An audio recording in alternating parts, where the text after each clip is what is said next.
তারপর আল্লাহ বললেন, তোমরা আদমকে সেজদা করো। সব ফেরেশতারা সেজদায় পড়ে গেলেন, কিন্তু একজন পড়লেন না, ইবলিস। সে জিন জাতির ছিল, কিন্তু ফেরেশতাদের সাথে থাকতো। এত বেশি ইবাদত করত যে সবাই তাকে সম্মান করত। কিন্তু সেই মুহূর্তে তার ভেতরের আসল চেহারা বের হয়ে আসলো। আল্লাহ জিজ্ঞেস করলেন, হে ইবলিস, কি হলো তোমার? তুমি সেজদাকারীদের সাথে সেজদা করলে না কেন? ইবলিস বলল, আমি তার চেয়ে উত্তম। আপনি আমাকে আগুন থেকে তৈরি করেছেন, আর তাকে তৈরি করেছেন মাটি থেকে। এই একটা কথায় ইবলিসের সব ইবাদত মাটিতে মিশে গেল। কারণ এটা ছিল অহংকার, আর অহংকার হলো সেই জিনিস যা যে কোনো জাতিকে সবচেয়ে দ্রুত ধ্বংস করে দেয়।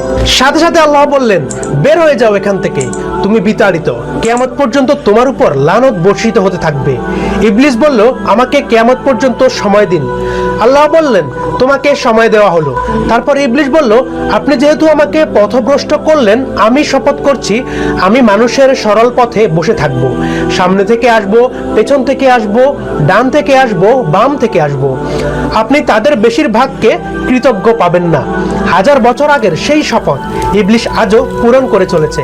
প্রতিদিন আমাদের জীবনে নানা রকম খারাপ চিন্তা ও কর্মের মাধ্যমে আমাদেরকে আল্লাহ ও তার রাসূলের দেখানো পথ থেকে পথভ্রষ্ট করে আসছে।